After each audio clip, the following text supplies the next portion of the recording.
The lock had not turned in 40 years, and yet someone was pulling on it with both hands. Mara Whitfield pressed her palm against the cold iron door and felt her heart pounding against her ribs. The wind off the ocean cut through her coat, but she did not move away from the tower. She never moved away from the tower, not once in 10 years. It was 5 in the morning, and the sky over Fenbridge Cove was still dark blue, the kind of dark that makes a person feel like the whole world is asleep except for them. Mara stood at the base of the old stone tower, the way she always did, a folded letter in her gloved hand, ready to slide it beneath the door, the way she had done more than 500 times before. But this morning was different. This morning, there was a crack of light beneath the door that had never been there before. Her breath caught. She knelt down slowly, her knees pressing into the wet grass, and looked closer. The gap under the door was wider than usual. Someone, or something, had shifted the stone. A thin beam of pale light spilled out onto the ground, touching the tips of her fingers. For 10 years, Mara had believed the tower was empty. Everyone in town believed that. The door had been sealed since before she was born, boarded up, chained, forgotten by everyone except the old people who still crossed the street rather than walk past it. She had written to it anyway. She had written to a man she never met, about a life she was trying to survive, and she had never once expected an answer. Now there was light where there should have been none. She stood, stepped back, and looked up at the tower the way she used to look up at it as a little girl, wondering what kind of secret could be worth locking away for so long. The stones were the color of old bone, streaked black with age and rain. Ivy had climbed halfway up one side, thick and stubborn, refusing to let the building disappear completely. At the very top, a narrow window, boarded from the inside, seemed to stare back at her like a closed eye that was starting, just barely, to open. Mara's hands were shaking, but she made herself think clearly. She had a choice. She could turn around, walk home, and pretend she had seen nothing. She could go back to her small apartment above the bakery, make her coffee, go to work at the post office like every other day, and let the tower keep its secret a little longer. Or she could stay. She stayed. She crouched again, and pushed her fingers through the widened gap beneath the door. The wood inside felt soft, rotted through in places, and she realized with a jolt that something on the other side had been working at it. Not from the outside, from the inside. A sound reached her ears then, faint but unmistakable. A scrape, metal against stone, slow, deliberate, like someone dragging something heavy across the floor. Mara's pulse roared in her ears. She had spent a decade convincing herself that the tower held nothing but old stories, and a sad photograph tucked inside her grandmother's Bible. She had told herself the letters she wrote were only for her own comfort, a way to speak to grief without anyone judging her for it. She had never truly believed anyone would read them. But now, someone was moving inside a tower that had been sealed for 40 years. She thought about running to get help. She thought about pounding on the door and shouting. Instead, she did the only thing that felt true to the last 10 years of her life. She pressed her mouth close to the gap beneath the door and spoke, quietly, the way she always spoke when she left her letters. "I've been writing to you," she said, "for 10 years. I don't know if you're really there. I don't know if any of this is real. But if you can hear me, please, say something back." For a long moment, there was nothing, only the wind and the distant sound of waves against the rocks below the cliff where the tower stood. Mara felt foolish. She felt like a woman talking to a locked door in the dark, exactly the way the whole town already believed her to be. Then the scraping stopped, and a voice, hoarse and unused, rough like it had not spoken in years, answered from the other side of the door. "You're the one who writes the letters." Mara sat back on her heels, so quickly, she nearly fell into the grass. Her whole body went cold, and then hot at the same time. 10 years of silence, and now this. A voice, a real voice, on the other side of a door that should have held nothing but dust and old furniture. "Yes," she whispered, because it was the only word she could find. "Yes, that's me." "I read every one," the voice said. "I kept them all." Tears blurred her vision before she even understood why she was crying. She had written those letters as confessions, as prayers to no one, as a way of speaking to her grandmother's lost love, because she could not speak to her grandmother anymore. She had written about her failed marriage, about the loneliness that crept into her chest at night, about small victories nobody else cared to celebrate. She had never imagined a single word reaching another living person. "Who are you?" she asked, though somewhere deep inside, she already suspected the answer. There was a pause. The wind picked up, rattling the loose boards on the tower's high window. "My name is Edmund," the voice said. "Edmund Hale. I have been in this tower since before you were born." Mara's mind raced back through everything she had learned from town records, from newspaper clippings gone yellow with age, from the whispered stories the old people told when they thought no one was listening. Edmund Hale, the name from the photograph in her grandmother's Bible. The young man accused of something terrible by a powerful family, locked away and forgotten by a town that preferred silence to the truth. He was supposed to be a story, a rumor, a ghost that people used to frighten children into staying away from the cliffs. He was not supposed to be alive. "That's not possible," she said, even as her heart told her it was true. "You would be an old man now, older than my grandmother would have been." "I am old," Edmund said, and there was something almost like a tired laugh in his voice. "Older than these stones would like to admit, but I am here. I have always been here." Mara pressed her forehead against the cold door, trying to steady her breathing. 10 years of letters, 10 years of grief, poured into paper, and slid beneath a door she believed led nowhere. And on the other side, the entire time, a man had been listening. "Why didn't you ever answer?" she asked. "Why did you let me believe no one was there?" Edmund was quiet for a long moment before he spoke again, and when he did, his voice had changed. It was heavier now, carrying the weight of decades. "Because I was afraid," he said. "Afraid of what would happen if the door ever opened. Afraid of what this town would do if they learned I was still breathing behind these walls." Mara pulled back and looked at the crack of light beneath the door, brighter now than it had been minutes ago. Something inside was moving toward it. "The door is opening," she said, half to herself. "It has been opening for a long time," Edmund answered. "Longer than you know. I have been working at these stones every night for years, hoping one day I would find the strength, or the courage, to step outside and face whatever is left of the world." A memory rushed back to Mara then, sharp and sudden. Weeks earlier, the town council had voted to send workers to inspect the tower, before tearing it down, to make room for a new development. She had fought against the demolition with everything she had, rallying neighbors, writing letters to the newspaper, standing in front of the town hall with a sign in her hands. She had told herself she was fighting to protect a piece of history, a monument to her grandmother's heartbreak. She had never imagined she might be fighting to save a living man. "They're going to tear this place down," she said quickly. "Soon, maybe within the week. You need to get out now, before anyone else knows you're in there. If they find you like this, I don't know what they'll do." "I know," Edmund said. "I have heard the machines in the distance. I have felt the ground shake when they test the old foundation. I knew my time was running out, one way or another." Mara stood and pressed both hands flat against the door, feeling the vibration of something heavy shifting on the other side. "Then let me help you," she said. "Let me get you out safely, before anyone else finds out. We can figure out the rest together, but first, we need to get you out of there." There was a long pause, filled only by the sound of the sea and the first pale hint of sunrise touching the horizon. Then Edmund spoke again, quieter this time, almost afraid to hope. "You would do that? After everything your grandmother must have told you about me? After whatever this town has said about my name for 40 years? Mara thought of the photograph tucked inside the old Bible, a young man smiling in front of this very tower, and the single line written on the back in her grandmother's careful hand. He never got to read them.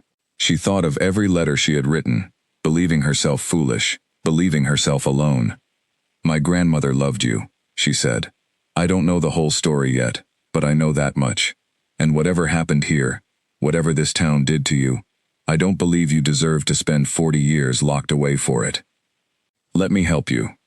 Another sound came from behind the door, softer this time, almost like relief breaking free after being held too tightly for too long. "Then stand back," Edmund said. "I think today, finally, this door is going to open."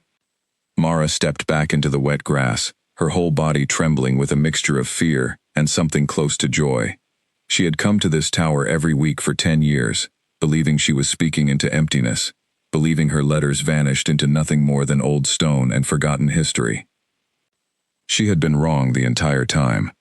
Somewhere behind that iron door, a man who was never supposed to still be alive had spent every one of those years reading her words, keeping them safe, waiting for a moment he was not sure would ever come. The scraping sound grew louder. Dust and small stones fell from the seams around the doorframe. Mara watched, breathless, as the ancient hinges groaned under pressure they had not felt in 40 years. And then, slowly, painfully, the door began to move. Sunlight had just begun to touch the top of the tower, turning the gray stone gold at its highest point. Somewhere below, the town of Fenbridge Cove was waking up, unaware that the story they had buried for 4 decades was about to walk out into the morning light. Mara did not know yet what she was about to see. She did not know how much her life, her grandmother's memory, and the entire history of this quiet coastal town were about to change in the next few minutes. She only knew that after 10 years of writing into silence, she was finally about to receive the answer she had stopped believing would ever come. The door groaned one final time, and then, for the first time in 40 years, it opened. The door swung open with a sound like a groan escaping from deep inside the earth, and dust rolled out in a gray cloud that caught the first light of morning. Mara stumbled back, coughing, her eyes watering, her whole body frozen between the urge to run and the need to see. A shape moved within the cloud. It was tall, thin, wrapped in what looked like layers of old cloth, moving slowly, carefully, like someone who had forgotten how to walk in open space. Mara held her breath as the shape stepped over the threshold and into the weak morning light. The man who stood before her did not look like a ghost, though he looked like he had spent his whole life pretending to be one. His hair was long and gray, tied back with a strip of cloth. His face was thin, marked with deep lines, but his eyes were sharp, alert, taking in the world outside with the kind of wonder usually reserved for small children. "Edmund," Mara said softly, and it was not a question. He turned to look at her, and something in his expression cracked open, raw and unguarded.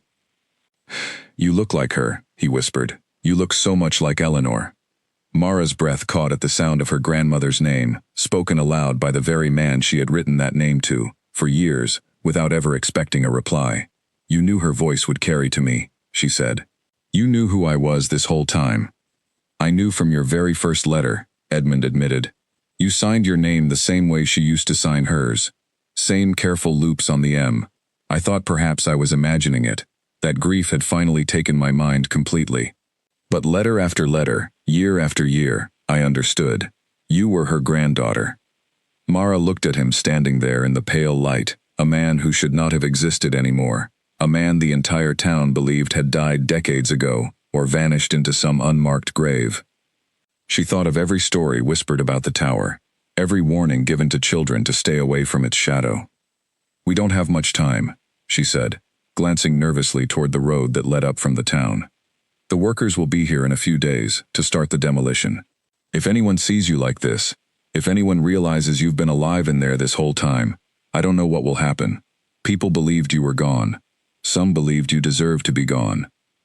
Edmund's jaw tightened, and for a moment, the wonder in his eyes turned into something closer to fear. "You mean the Ashworth family," he said quietly. "They are still here, aren't they? Still deciding what this town remembers and what it forgets." Mara nodded slowly. "Their descendants still hold most of the land around here. Grace Ashworth runs the historical council now. She's the one pushing hardest for the tower to come down."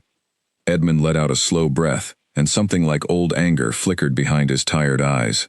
"Of course she is," he murmured. "Even now, they want the stones gone before anyone can ask why they were ever stacked around me in the first place." Mara stepped closer, studying his face, searching for the young man from the photograph hidden in her grandmother's Bible. It was strange to see the same eyes set into a face so changed by time and hardship. "Tell me what happened," she said. "Please. I've spent 10 years guessing.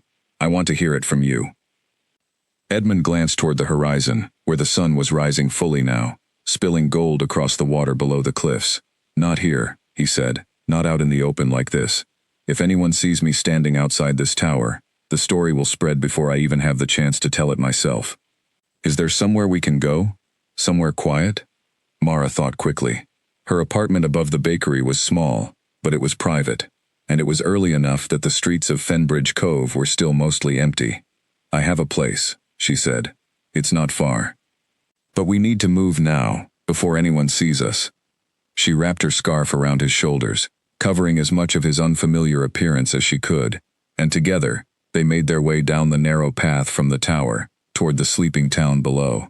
Every few steps, Edmund paused, staring at things Mara had never thought twice about: a parked car, a paved road, a street lamp glowing faintly, even as the sun rose.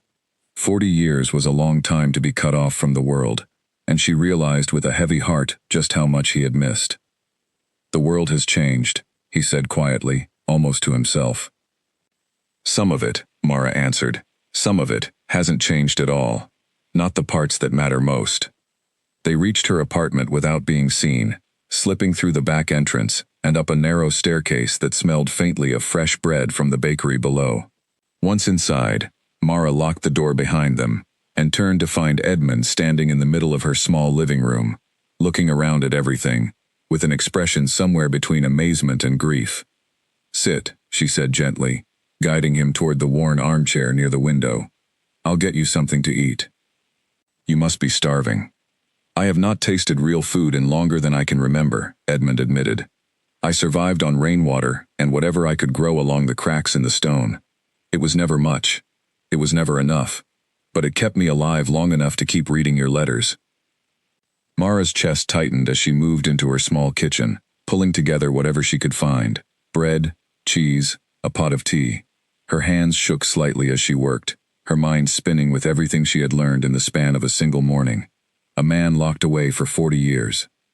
A family that controlled the town's memory. A grandmother whose heartbreak had shaped Mara's entire life, without her even understanding why, until now. When she returned with the food, Edmund ate slowly, carefully, as though relearning the simple act of eating a full meal. Mara sat across from him, watching, waiting, giving him the space to find his way back into the world at his own pace. "Tell me everything," she said finally, once he had eaten enough to steady himself. "From the beginning. I need to understand what happened to you, and to my grandmother, and why this town decided to bury it all inside a locked tower." Edmund set down his cup of tea and looked at her for a long moment, as though weighing whether he had the strength to relive it all after so many years of silence. Finally he nodded and began to speak. "It started the summer I turned 23, he said. "The summer I fell in love with your grandmother, and the summer the Ashworth family decided that love was something they could not allow to exist." Mara leaned forward, hardly daring to breathe, as the story she had spent 10 years searching for finally began to unfold in front of her. Edmund's voice grew steadier as he spoke, as though the act of telling the story after so many silent years gave him strength rather than draining it away. "Eleanor and I grew up on opposite ends of the same small world," he began. "She was the daughter of a fisherman, and I worked the docks unloading crates for whatever coin I could earn. We met on the rocks below the cliffs one summer evening, both of us trying to escape the noise of the town for a while. She was reading a book about ships that sailed to places neither of us would ever see, and I made some foolish comment about how I would take her to every one of those places someday. She laughed at me. It was the best sound I had ever heard." Mara smiled, despite the heaviness in her chest, imagining her grandmother as a young woman, laughing on the rocks with a boy who dared to make impossible promises. "We spent that whole summer together," Edmund continued. "Every evening, after the work was done, we would meet at the same spot on the cliffs. I taught her how to skip stones across the water. She taught me the names of the birds that nested along the rocks. It felt like the whole world had narrowed down to just the two of us, and for a while, nothing else seemed to matter." His expression darkened as he continued. "But Fenbridge Cove has always been a town run by one family. The Ashworths owned the docks, the fishing rights, half the land the town was built on. Eleanor's father worked for them, as did most of the men in town, myself included. When word got out that I had been seen with Eleanor, walking the cliffs, laughing together in public, it reached the wrong ears." "Whose ears?" Mara asked quietly, though she already suspected the answer. "Bertram Ashworth," Edmund said, his jaw tightening at the name. "The head of the family at the time. He had a son, Nathaniel, who had taken an interest in Eleanor, not out of love, out of ownership. The Ashworths were used to having whatever they wanted in this town, and Bertram decided his son would have Eleanor, whether she wished it or not. Mara felt a cold anger settle in her stomach. And when they found out about you? Bertram called me to the manor house, Edmund said. He offered me money to leave town and never return. I refused. I told him Eleanor was not something to be bought or sold, and that she would choose for herself who she wanted to love. He did not take that answer well. Edmund paused, staring down at his hands, worn and scarred from decades of hardship. A week later, a fire broke out at the Ashworth warehouse, down by the docks. Half the season's catch was destroyed, along with equipment that took years to replace. Nathaniel told everyone he saw me near the warehouse that night, carrying a lantern. It was a lie. I was with Eleanor on the cliffs when the fire started, but no one believed a poor dock worker over the word of an Ashworth son. They accused you of setting the fire, Mara said slowly, piecing together fragments she had read in old newspaper clippings during her research. They did more than accuse me, Edmund said. There was no trial. Not really. Bertram Ashworth controlled the town's only judge, the town's only newspaper, and most of the men who might have spoken up in my defense depended on the Ashworth family for their livelihood. Within a month, I was taken from my home in the middle of the night and brought to the tower. They told the town I had been sent away to a prison far from here, that justice had been served quietly, to spare the town further shame. In truth, they sealed me inside those stone walls and left me there, believing I would not survive the first winter. Mara felt tears building behind her eyes as the horror of it settled over her. And my grandmother. What did they tell her? Edmund's voice cracked slightly. They told her I had confessed to the fire and been sent away in shame, unwilling to face her again. They told her I never truly loved her, that I had used her to get closer to the Ashworth family's wealth. I do not know all the lies they spun, only that whatever they said was enough to make her believe I had abandoned her. She never stopped grieving you, Mara said softly. I found a photograph of you in her Bible after she passed. On the back, she had written that you never got to read her letters.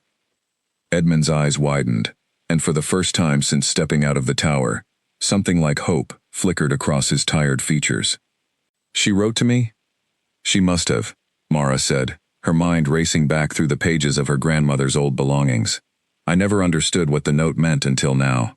I think she tried to reach you, the same way I did all those years later, without knowing it.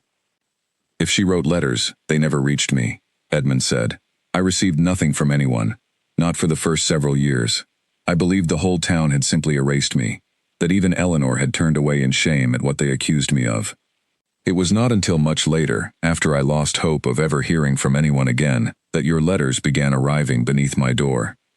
Mara sat back, her mind spinning with the weight of everything she had just learned. Her grandmother's grief made sense now, in a way it never had before. The sadness that lingered behind her eyes, even during the happiest family gatherings.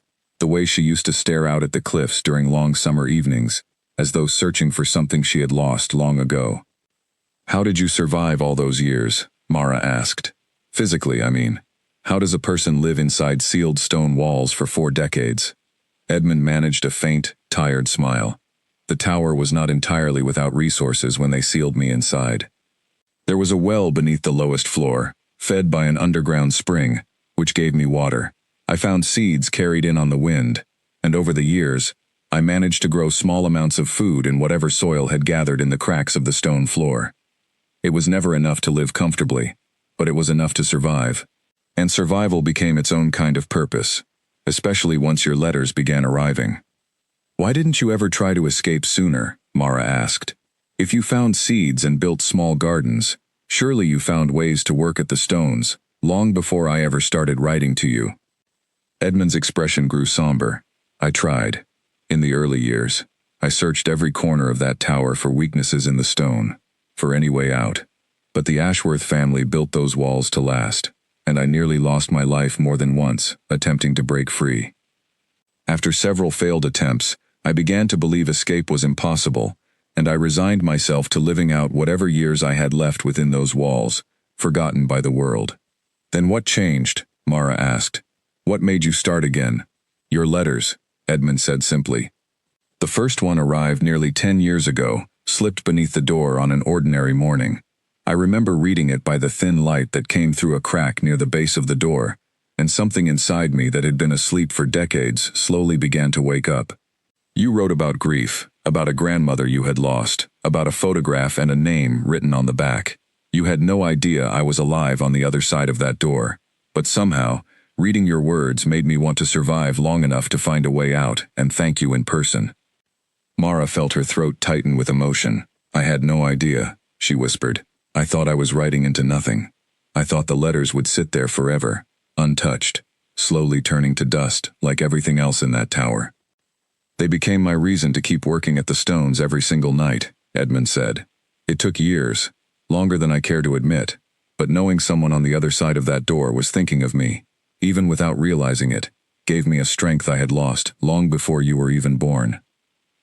Mara reached across the small table between them and gently placed her hand over his. We're going to make this right, she said firmly. The Ashworth family took 40 years from you, through lies and cruelty. I'm not going to let them erase you again. Not now. Not after everything you've survived.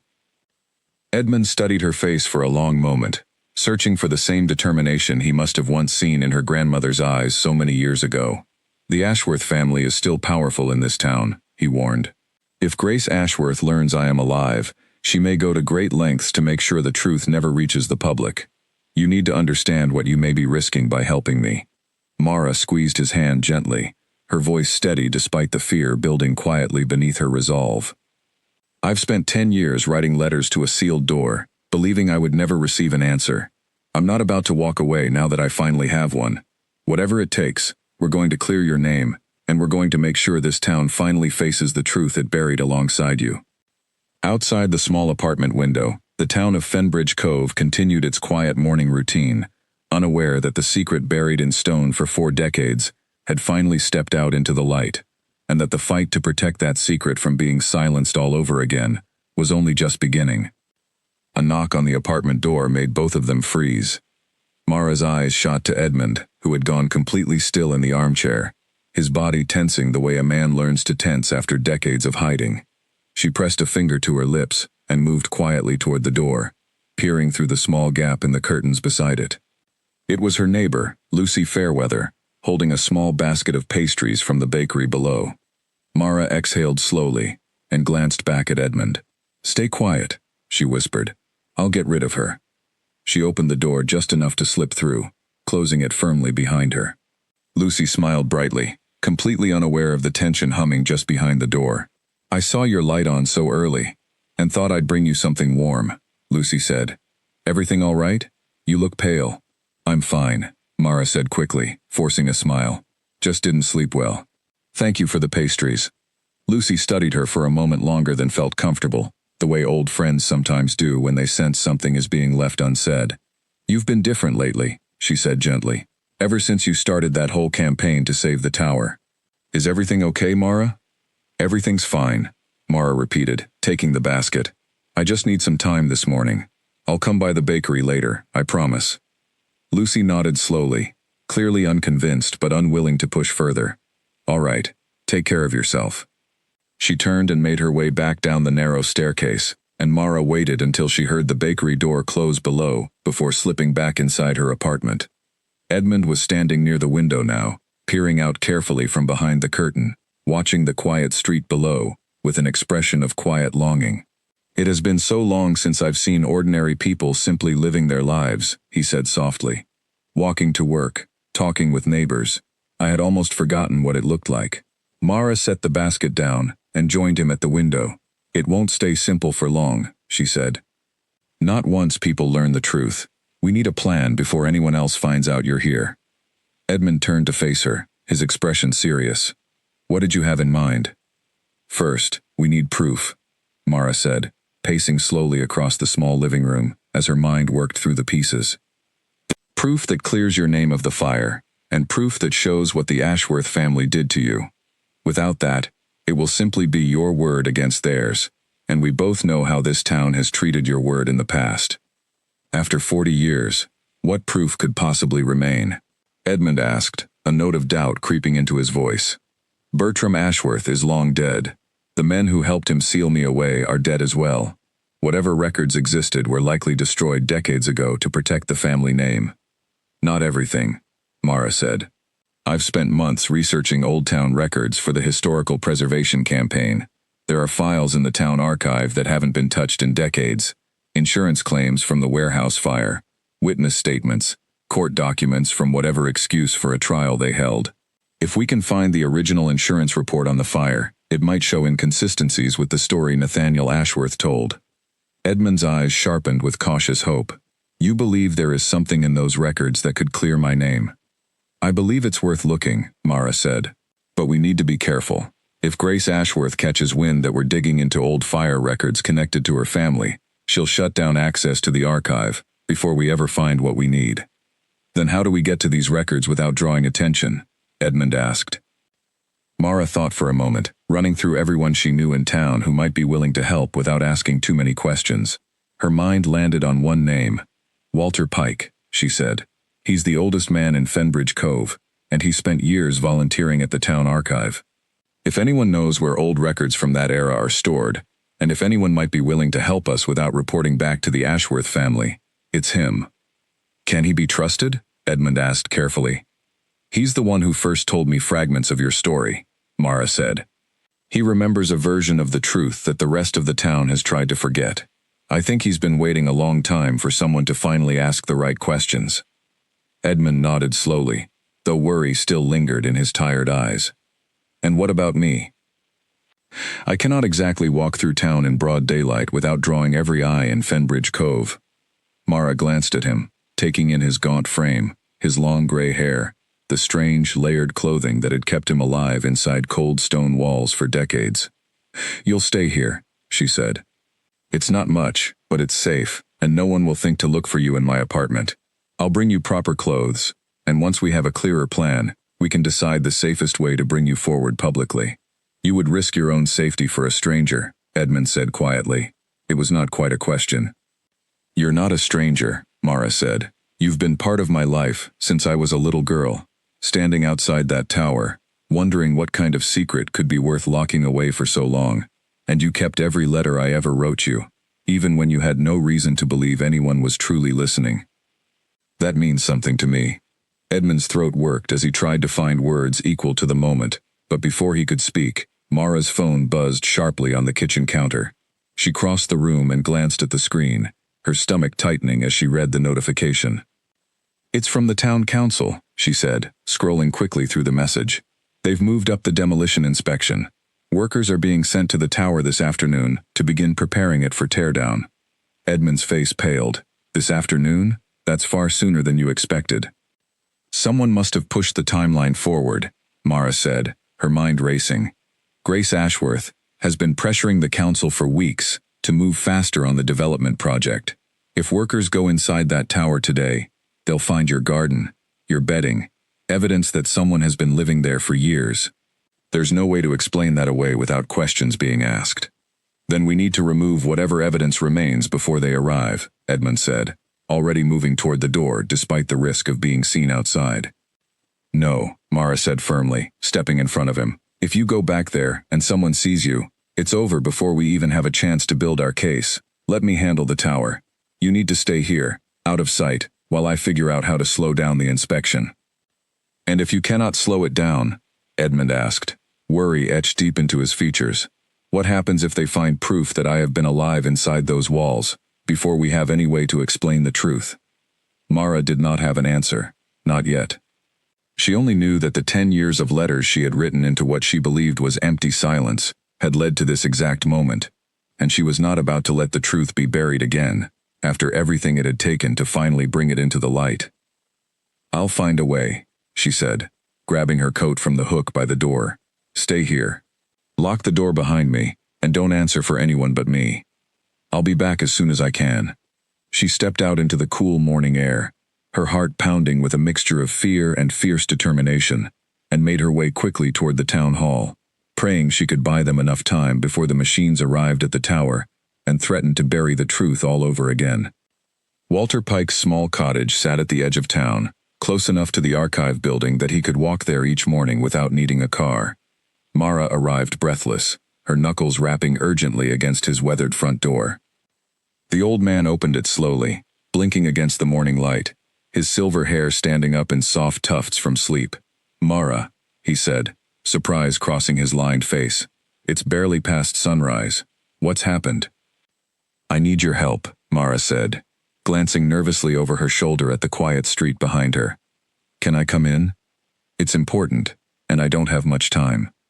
Walter stepped aside, gesturing her into the small, book-lined front room that smelled faintly of pipe tobacco and old paper. "Sit," he said, easing himself into a worn chair across from her. "Tell me what's going on." Mara hesitated only a moment before deciding there was no time left for careful half-truths. "The tower," she said. "Edmund Hale is alive. He was inside the whole time, Walter. 40 years, and he survived." Walter's face went through several expressions in quick succession. Disbelief, shock, and finally, something that looked almost like grief, finally being allowed to surface after decades of silence. "Alive," he whispered. "All this time, alive." "You knew something wasn't right about his story," Mara said. "You told me fragments of it months ago, when I first started asking questions about the tower. I need you to tell me everything now, all of it, and I need your help finding proof that clears his name before the town tears that tower down this afternoon and destroys any evidence of what really happened to him." Walter sat back slowly, his weathered hands folding together in his lap as old memories rose to the surface of his mind. "I was young when it happened," he said. "Younger than you are now. My father worked the docks alongside Edmund. I remember the night they came for him, dragged from his home in the dark by men working for Bertram Ashworth. My father wanted to speak up, to tell the truth about what he'd seen that night, but he had a family to feed, and speaking against the Ashworths back then meant losing everything." "What did your father see?" Mara asked urgently. "He saw Nathaniel Ashworth near the warehouse himself, that same night, well before the fire started," Walter said. "He always believed Nathaniel set the fire deliberately, perhaps to cover some other misdeed, and blamed Edmund simply because it was convenient, and because Edmund had refused to give up your grandmother." Mara's chest tightened with anger. "Did your father ever tell anyone what he saw?" "He told a few close friends, quietly, over the years," Walter said, "but no one dared speak against the Ashworth family publicly, not back then. The family controlled too much of this town's livelihood for anyone to risk it." "Is there anything left that could prove this?" Mara asked. "Any written record, any statement, anything at all?" Walter's eyes drifted toward the small writing desk in the corner of the room, cluttered with old papers and a dusty typewriter. "My father kept a journal," he said slowly. "He wrote down what he saw the night of the fire, though he never showed it to anyone outside the family. After he passed, I kept it, more out of sentiment than anything else. I never imagined it might matter to anyone beyond our own family history." "Walter, that journal could be exactly what we need," Mara said, leaning forward urgently. "Please, if you still have it, I need to see it." The old man pushed himself up from his chair with some effort and crossed to an old wooden trunk tucked beneath the window. He opened it carefully, sifting through folded blankets and yellowed photographs until his hand found a small leather-bound journal, its pages soft and fragile with age. He carried it back to Mara and placed it gently in her hands. She opened it carefully, scanning the faded handwriting until she found the entry dated the night of the warehouse fire. Her eyes moved quickly across the words, her heart pounding as she read her account of seeing Nathaniel Ashworth near the warehouse doors carrying a lantern, well before any smoke had been reported, and of hearing him tell one of the dock workers the next morning to say nothing if anyone came asking questions. "This is it," Mara breathed. "This is exactly what we need." "It's one man's account, written decades after the fact," Walter warned gently. "It may not be enough on its own to convince the town council, especially with the Ashworth family still holding influence here." "It's a start," Mara said firmly. "And we still have the insurance records from the archive to look through. If we can find any inconsistency in the official story, combined with your father's account, it might be enough to force a real investigation." Walter studied her for a long moment, something like admiration flickering behind his tired eyes. "You've become quite determined since you started asking about that tower," he said. "I remember when you were just a curious little girl, staring up at those stones during summer walks with your grandmother." I didn't understand back then how much it would come to matter, Mara admitted. I just knew there was something sad about that tower, something the whole town seemed to want to forget. Your grandmother never forgot, Walter said quietly. She used to walk past that tower every week, long after Edmund disappeared. I always wondered what she was looking for. She was hoping he might still be there, Mara said, her voice thick with emotion. And she was right, all along, even if she never lived to see it confirmed. Walter reached out and gently squeezed her hand. Then let's make sure her hope was not wasted. Come. The archive opens soon. If there are insurance records from that fire still stored away, I know exactly where to look. Together, they left the small cottage and made their way toward the town archive, the old leather journal tucked safely inside Mara's coat, carrying with it the first real piece of proof that might finally begin to unravel 40 years of carefully constructed lies. As they walked, Mara's phone buzzed again, another message from the town council confirming that workers would arrive at the tower promptly at 2 in the afternoon. She glanced at the time. They had less than 6 hours to find enough evidence to delay the demolition, and somewhere across town, in her small apartment above the bakery, Edmund Hale was waiting, holding on to hope that after 40 years of silence, the truth might finally have a chance to breathe. The town archive was a narrow brick building tucked behind the library, its shelves crowded with decades of records that most people had long forgotten existed. Walter led Mara through rows of dusty filing cabinets, his fingers trailing along faded labels, until he found the section marked with the year of the warehouse fire. It should be here somewhere, he muttered, pulling open a heavy drawer that screeched with disuse. The insurance claims were always filed separately from the court records, back when the Ashworth family still controlled most of what got written down officially. Mara worked alongside him, her hands moving quickly through folders stuffed with faded receipts and shipping manifests. Time felt like it was slipping through her fingers, each passing minute bringing the demolition crew closer to the tower and closer to erasing 40 years of hidden truth. Here, Walter said suddenly, pulling out a thin folder with trembling hands. This is it, the original insurance claim filed by the Ashworth family after the fire. Mara leaned over his shoulder as he opened the folder, scanning the faded typewritten pages inside. Her eyes caught on a section detailing the estimated start time of the fire, based on the initial assessment from the insurance investigator. Look at this, she said, pointing to the page. The investigator's report says, the fire likely started closer to midnight, based on how far it had spread by the time it was reported. But the official town record, the one used to convict Edmund, claims the fire started just before 10 in the evening, the exact time witnesses supposedly saw him near the docks. Walter's eyes widened as he compared the two documents side by side. That's nearly a 2-hour difference, he said. If the fire truly started around midnight, then whatever Edmund was doing at 10 in the evening has nothing to do with when the fire actually began. And if my grandmother was with him at 10 that evening, like he told me, then his alibi actually holds up against the real timeline, Mara said, her heart racing with cautious hope. The town record was altered to match a story that never lined up with the original investigation. This is exactly the kind of inconsistency we needed, Walter said, carefully placing the documents into a folder to keep them safe. Combined with my father's journal entry, we may finally have enough to force the council into reopening this case before they destroy the tower. Mara glanced at the clock on the archive wall. It was already past 10 in the morning. They had less than 4 hours before the demolition crew arrived. We need to get this in front of the council immediately, she said, but Grace Ashworth sits on that council. If she sees this evidence before we're ready to present it publicly, she may find a way to bury it all over again. Walter considered this for a long moment, his weathered face creased with concern. There is one person on the council who has never been fully loyal to the Ashworth family, he said slowly. Councilwoman Priya Devan.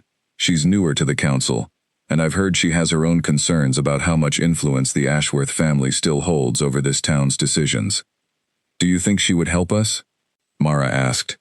I think she might be exactly the ally we need, Walter said. But we need to move quickly, and carefully.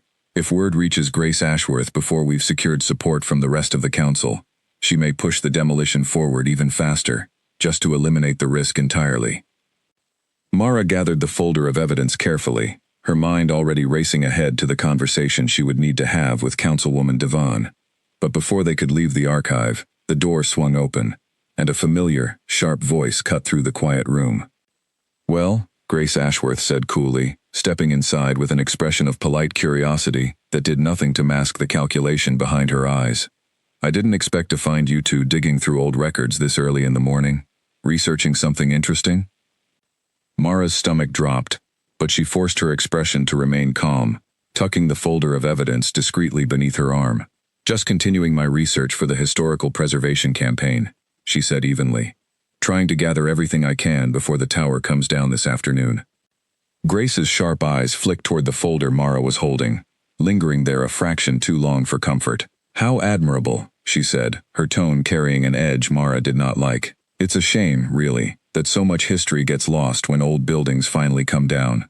Though some history, I think, is better left buried. Don't you agree, Mr. Pike?" Walter's jaw tightened, but he kept his voice steady. "Some history has a way of finding its way back to the surface, Grace, no matter how deeply it's buried." Grace's smile did not waver, but something cold settled behind her eyes. "We'll see about that," she said. "The demolition crew will be at the tower promptly at 2 o'clock. I do hope neither of you plans on causing any unnecessary delays." She turned and left the archive as quickly as she had arrived, her heels clicking sharply against the wooden floor. Mara let out a breath she hadn't realized she was holding, glancing at Walter with wide, worried eyes. "She knows something's happening," Mara said quietly. "We need to move now, before she has a chance to interfere." Walter nodded grimly, already moving toward the door. "Then let's not waste another moment. Councilwoman Devan's office is just a few streets from here. If we hurry, we might still have time to convince her to help us delay the demolition, at least long enough to properly investigate what we've found." Together, they hurried out of the archive and into the busy midday streets of Fenbridge Cove, the weight of 40 years of buried truth resting heavily in the folder tucked beneath Mara's arm, and the clock steadily ticking down toward 2 o'clock, when the tower, and everything it still held within its walls, was scheduled to come down for good. Councilwoman Priya Devan's office sat above the small bank on Main Street, its window overlooking the harbor where fishing boats bobbed gently against the morning tide. Mara and Walter climbed the narrow staircase quickly, both of them breathless by the time they reached the top. Priya looked up from her desk in surprise as they entered without waiting for an invitation. She was a younger woman, perhaps in her early 40s, with sharp, thoughtful eyes that studied them carefully as they approached. "Mr. Pike, Miss Whitfield," she said, setting down her pen. "This seems urgent." "It is," Mara said, placing the folder of evidence on the desk in front of her. "We need your help. The tower demolition scheduled for this afternoon needs to be delayed, and I promise you, once you see what we've found, you'll understand why." Priya opened the folder cautiously, her eyes scanning the insurance documents and the old journal entry Walter had carefully copied out in his own careful handwriting. As she read, her expression shifted from curiosity to something far more serious. "This timeline discrepancy," she said slowly, tapping the insurance report. "If this is accurate, it directly contradicts the official record used to convict Edmund Hale all those years ago." "It does," Mara confirmed. "And there's more. Edmund Hale is alive.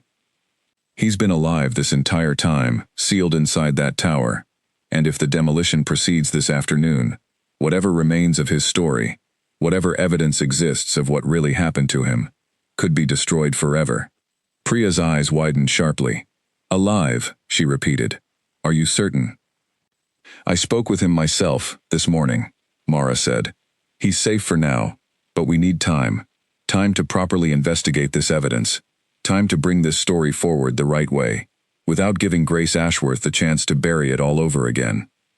Priya sat back in her chair, processing the weight of what she had just learned. "This is an extraordinary claim," she said carefully, "and I believe you, given the evidence in front of me. But convincing the rest of the council to delay the demolition on short notice, especially with Grace Ashworth actively pushing against any delay, will not be simple." "We don't need to convince the entire council," Walter said. "We only need enough votes to pause the demolition long enough for a proper investigation to take place. Surely there are others on the council who would want to see justice finally served, especially once they understand what really happened." Priya considered this for a long moment before nodding slowly. "There are 2 other council members, I believe, would support a delay if presented with this evidence, she said. Councilman Adrian Voss has never been fully comfortable with how much influence the Ashworth family holds over town decisions, and Councilwoman Delphine Marsh has quietly supported historical preservation efforts in the past. Then we need to reach them immediately, Mara said urgently. We only have a few hours before the crew arrives at the tower. Priya rose from her desk, gathering the folder of evidence carefully. I'll go with you, she said. If we present this together, as a unified case, it will carry far more weight than if either of you approach them alone. The three of them left the office quickly, moving through the busy midday streets toward the town hall, where Councilman Voss was known to spend his mornings reviewing zoning permits. Mara's heart pounded with every step, the weight of the ticking clock pressing heavily against her chest. They found Adrian Voss in a small meeting room, poring over blueprints for the proposed development project that was set to replace the tower once it came down. He looked up in surprise as the three of them entered, and Priya wasted no time laying out the evidence before him, explaining quickly and clearly everything they had uncovered that morning. Adrian listened intently, his expression growing more troubled with each new detail. When Priya finished, he sat back in his chair, running a hand through his graying hair. If this is accurate, he said slowly, then this town owes Edmund Hale 40 years of justice it never gave him. I'll support a delay. We need time to investigate this properly.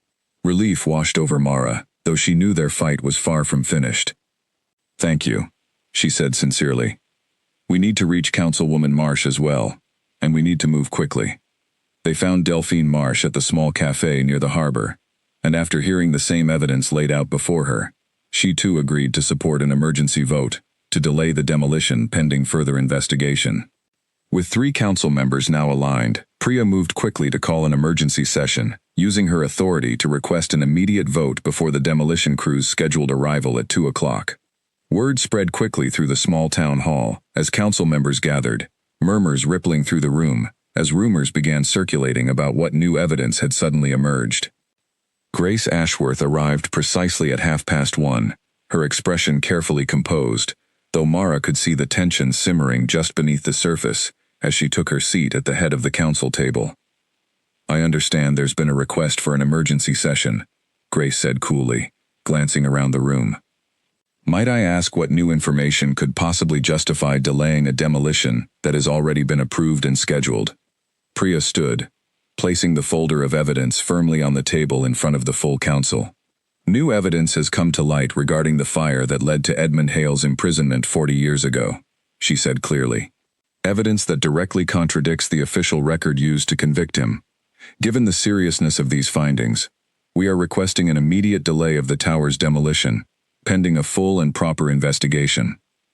Grace's composure flickered for just a moment, before settling back into place. This is ancient history, she said smoothly. Whatever happened decades ago has no bearing on a modern development project that will bring real benefit to this town. It has every bearing, Mara said, stepping forward despite the tightness in her chest. Because Edmund Hale is alive. He has been alive inside that tower this entire time, and if the demolition proceeds today, we may lose the only remaining evidence of the injustice done to him. A wave of shocked murmurs swept through the room. Grace's face went pale, her carefully maintained composure cracking for just a moment, before she quickly regained control. That's an outrageous claim, she said sharply. I hope you have proof to back up such a statement, Ms. Whitfield, given the serious implications you're suggesting. I do, Mara said steadily, meeting Grace's cold stare without flinching, and I intend to bring that proof before this council today, if you'll grant us the time to do so properly. The room fell into tense silence as every council member turned toward Grace Ashworth, waiting to see how she would respond to a truth that had remained buried for 40 long years, and that was now, finally, refusing to stay hidden any longer. The council chamber buzzed with tense whispers as Grace Ashworth rose slowly from her seat, her eyes fixed on Mara with an intensity that made the room feel colder, despite the warm afternoon sun streaming through the windows. If you truly believe Edmund Hale is alive, Grace said, her voice carefully controlled, then I suggest you produce him, here, now, in front of this council. Otherwise, these wild claims serve no purpose except to delay a project this town desperately needs. Mara's heart pounded, knowing that bringing Edmund into a room full of strangers, including the very family that had stolen 40 years of his life, carried enormous risk. But she also understood that without him standing before the council, their evidence alone might not be enough to overcome Grace's influence. "Give us until tomorrow morning," Priya said firmly, stepping in before Mara could respond. "One day. That is all we are asking.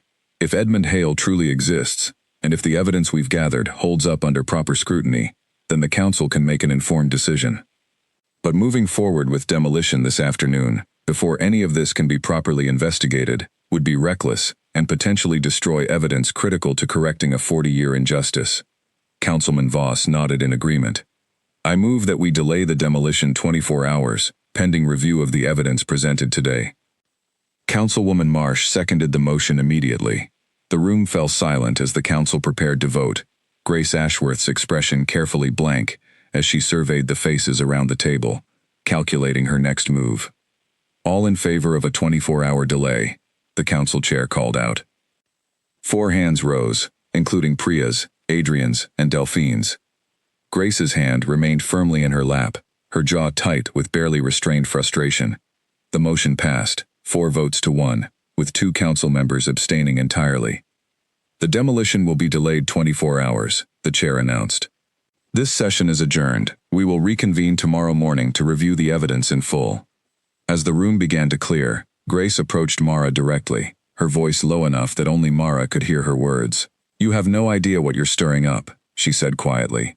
"This town survives because certain truths stay buried. If you insist on digging up the past, you may find that not everyone in Fenbridge Cove will thank you for it." "The truth doesn't stay buried because it's convenient," Mara replied evenly, refusing to let Grace's warning shake her resolve. "It stays buried because someone works very hard to keep it that way. That ends today." Grace's eyes narrowed, but she said nothing further, turning sharply, and leaving the chamber with quick, purposeful steps. Mara watched her go, a knot of worry tightening in her stomach despite the small victory they had just won. "We only bought ourselves one day," Walter said quietly, coming to stand beside her. "Grace Ashworth will not simply accept this delay without fighting back. We need to use every hour we have to strengthen our case." "I know," Mara said, already thinking ahead. "I need to get back to Edmund. He needs to know what's happening, and we need to prepare him for the possibility that he may need to stand before this council tomorrow morning." Priya joined them, her expression thoughtful. If Edmund Hale truly is willing to appear before the council, his testimony alone may be enough to sway public opinion, regardless of what Grace attempts to do behind the scenes. The town has spent 40 years believing a story built on lies. Hearing the truth directly from the man who lived through it could change everything. Mara nodded, though anxiety twisted tightly in her chest at the thought of Edmund facing a room full of strangers after decades of isolation. "He spent half his life locked away because this town believed a lie," she said. "Asking him to stand in front of the very people who let that happen, it's a lot to ask." "It is," Priya agreed gently. "But sometimes the truth requires exactly that kind of courage to finally take hold. If he's willing, it may be the only way to ensure this injustice is never allowed to happen again." Mara left the town hall and hurried back toward her apartment, her mind racing through everything that had happened in just a few short hours. The morning had begun with a crack of light beneath a sealed door, and now, by evening, an entire town stood on the edge of confronting 40 years of buried truth. When she reached her apartment, she found Edmund standing anxiously by the window, relief flooding his tired features the moment she stepped through the door. "You're safe," he said. "I was beginning to worry." "We bought ourselves 24 hours, Mara said, quickly explaining everything that had happened at the council meeting, from the evidence they had uncovered to Grace Ashworth's thinly veiled threat. Edmund listened carefully, his expression growing more serious with each detail. "They want me to stand before the council," he said quietly, once she had finished. "After everything this town did to me, they want me to walk into that same building and ask them to believe me." "You don't have to do it," Mara said gently. "We can find another way, if it's too much to ask." Edmund was silent for a long moment, staring out the window at the town below, the same town that had stolen 40 years of his life through cruelty and lies. Finally, He turned back to face her, something resolute settling behind his tired eyes. Your grandmother believed in me until the very end, even without proof, even without ever knowing the full truth, he said. You've spent 10 years fighting for a stranger you never truly expected to find alive. I think it's time I found the courage to fight for myself as well, and for her memory, and for the truth this town has hidden for far too long. Mara felt tears building behind her eyes as she reached out and took his hand firmly in hers. Then tomorrow morning, we walk into that council chamber together, she said, and we make sure this town finally hears the whole truth, no matter what Grace Ashworth tries to do to stop us. Outside, the sun began its slow descent toward the horizon, casting long shadows across the quiet streets of Fenbridge Cove, while somewhere across town, Grace Ashworth sat alone in her office, already working quietly on a plan of her own to make sure the truth never reached the light of day. Morning arrived too quickly. Mara barely slept, her mind cycling endlessly through everything that could go wrong, once Edmund stood before the council. She rose before dawn, finding him already awake, sitting quietly by the window, watching the first light of morning spread slowly across the rooftops of Fenbridge Cove. Did you sleep at all? She asked softly. Not much, Edmund admitted. It's strange, being nervous about facing a room full of people, after spending so many years wishing simply to see another human face. But I suppose fear does not always make sense. You don't have to do this alone, Mara reminded him, crossing the room to sit beside him. Walter will be there. Priya, Adrian, and Delphine believe in what we've found. Whatever happens today, you won't be facing it by yourself. Edmund managed a small, tired smile. I know. And that alone means more than you realize. They dressed quietly, Mara helping Edmund into simple, borrowed clothes that Walter had brought over the evening before. Clothes that helped him look, for the first time in decades, like an ordinary man, rather than someone who had spent half his life hidden away in stone. When they finally stepped outside together, the streets of Fenbridge Cove were just beginning to stir with early morning activity. Word had clearly spread overnight. As they made their way toward the town hall, curious eyes followed them, whispers rippling through small clusters of townspeople gathered along the sidewalks. By the time they reached the steps of the town hall, a small crowd had already formed outside, drawn by rumors of a man who was never supposed to still be alive. Inside the council chamber, the room was packed tighter than it had been the previous afternoon.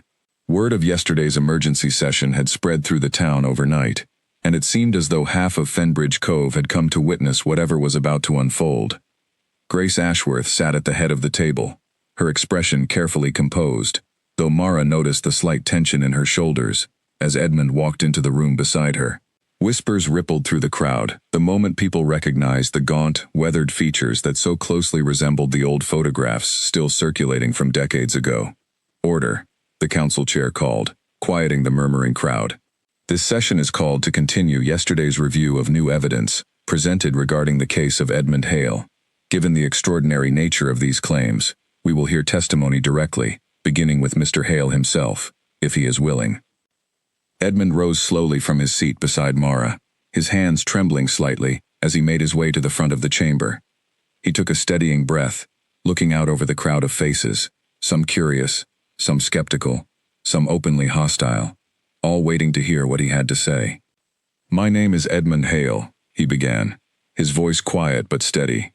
40 years ago, this town believed I set fire to the Ashworth warehouse, and this town believed I was sent away to a prison far from here as punishment. Neither of those things were true. I was sealed inside the tower on the cliffs, left there by Bertram Ashworth and his son Nathaniel, because I refused to give up the woman I loved so that Nathaniel could have her instead. A wave of shocked murmurs swept through the crowd.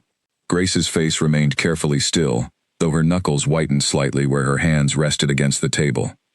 I want to be clear, Edmund continued, his voice gaining strength as he spoke.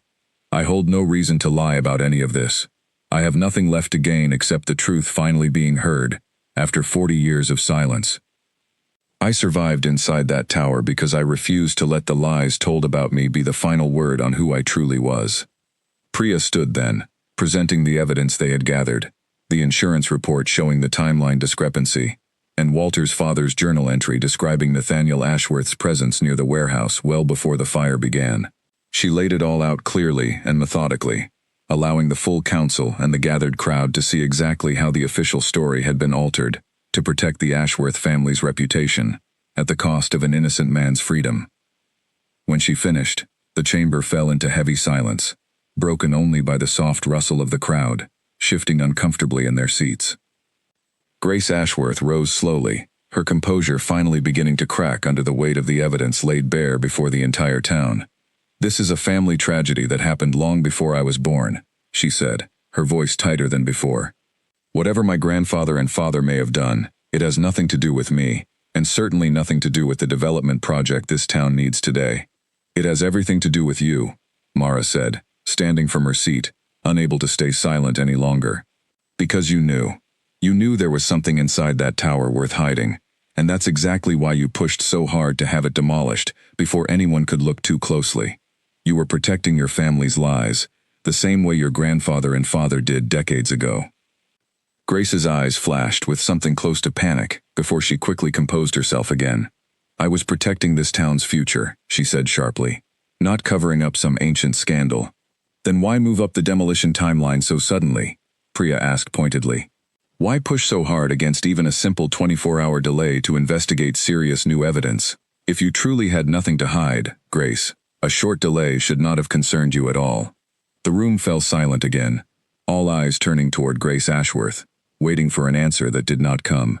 Her carefully constructed composure finally shattered, and for the first time, the powerful woman who had controlled so much of Fenbridge Cove's decisions looked, quite simply, cornered. The council chair cleared his throat, breaking the tense silence. "Given the evidence presented today," he said carefully, "this council will formally reopen the investigation into the events surrounding the Ashworth warehouse fire, and into the unlawful imprisonment of Edmund Hale. The demolition of the tower is officially cancelled, pending a full historical and legal review." A ripple of applause broke out among the gathered crowd, and Mara felt tears finally spill freely down her cheeks as she turned to look at Edmund, who stood frozen at the front of the chamber, overwhelmed by the sound of an entire town finally, after 40 long years, choosing to believe him. Grace Ashworth said nothing further. She simply gathered her things and left the chamber quietly, her carefully built world of quiet control finally beginning to crumble beneath the weight of a truth she could no longer contain. As the crowd slowly began to disperse, murmuring excitedly among themselves about everything they had just witnessed, Walter approached Edmund and Mara, a proud smile breaking across his weathered face. 40 years, he said softly. 40 years, and the truth finally found its way home. Edmund looked at Mara, his eyes shining with emotion he had likely not allowed himself to feel in decades. "We did it," he whispered. "After everything, we finally did it." Mara squeezed his hand gently, her heart full despite the exhaustion pressing heavily against her shoulders. "Your name is finally clear," she said, "and my grandmother's memory is finally honored the way it always deserved to be." In the weeks that followed, Fenbridge Cove slowly began to change. The formal investigation confirmed everything Mara and Walter had uncovered, and the town council issued a public statement acknowledging the injustice done to Edmund Hale 40 years earlier. Grace Ashworth resigned quietly from her position on the council, and the development project that once threatened to erase the tower entirely was cancelled for good. Instead of demolishing the tower, the council voted unanimously to preserve it, transforming it into a small memorial and museum dedicated to honest remembrance rather than convenient forgetting. Workers carefully restored the ancient stone structure, reinforcing what needed reinforcing, while leaving the character of the old tower intact. Mara spent many afternoons helping catalog everything found inside, including the years of survival gardens Edmund had carefully tended, and the small, worn shelf where he had kept every single letter she had ever written him, tied together neatly with old twine. Edmund slowly adjusted to life outside the tower's walls, each day bringing small, quiet joys that most people took entirely for granted. He learned to use a telephone, marveled at the invention of the small device Mara carried everywhere, that seemed to hold the entire world within its screen, and rediscovered simple pleasures like walking along the beach without fear of being seen. He and Mara grew close over those months, not in the way of the young romance he had once shared with her grandmother, but in the quiet, steady way that forms between two people who have shared something profound and life-changing together. He became something like family to her, filling a space in her life that had felt empty since her grandmother's passing. One quiet evening, several months after the tower had opened, Mara brought Edmund to visit her grandmother's grave for the first time. He stood silently before the modest headstone, reading Eleanor's name carved into the stone, his eyes glistening with tears he no longer tried to hide. "I wrote to you every week for 40 years, he said softly, kneeling to place a small bouquet of wildflowers against the stone, even without knowing if you would ever read them, even without knowing if you were still alive, somewhere in this world. I never stopped believing that somehow, some part of you would know." Mara stood quietly beside him, letting him have this private moment with the woman whose memory had shaped both of their lives in ways neither of them could have fully understood 10 years earlier. When he finally rose, she gently placed her hand on his shoulder. "She knew," Mara said softly. "I believe she knew, somehow, that you never stopped loving her, and I think part of the reason I kept writing those letters, without ever truly understanding why, was because some piece of her hope had passed down to me, even after she was gone." Edmund turned to look at her, something warm and grateful settling behind his tired eyes. "Your grandmother would be proud of the woman you've become," he said, "brave enough to fight for the truth, even when the whole world seemed determined to keep it buried." Mara smiled through her own tears, thinking back to that first cold morning at the base of the tower, the crack of light beneath the door that had changed everything. 10 years of letters written into what she believed was silence had led her here, to this moment, standing beside a man whose survival had rewritten not only his own story, but her understanding of her grandmother's quiet, enduring love. The tower now stood open to visitors from nearby towns, drawn by the extraordinary story of survival and justice finally served after 40 long years. A small plaque near the entrance told the story simply and honestly, dedicated to Edmund Hale, whose resilience proved that truth, no matter how deeply buried, always finds its way back into the light. Mara continued working at the post office, though she often found herself pausing when handling letters now, thinking of all the words people entrust to paper, hoping they might reach someone, somewhere, who needs to hear them. She understood now, in a way she never had before, that even words sent into apparent silence can carry weight far beyond what the sender ever imagines. On quiet evenings, she and Edmund would walk together along the cliffs where he had once fallen in love with her grandmother so many years earlier, watching the sun sink slowly into the horizon, painting the sky in soft shades of gold and rose. The tower stood behind them, no longer a symbol of buried secrets and forgotten cruelty, but a quiet monument to resilience, to hope, and to the simple, powerful truth that even the longest silence can eventually be broken. 10 years of letters had found their answer, not in the way Mara ever expected, but in a way that honored everything her grandmother had once hoped for, and lost.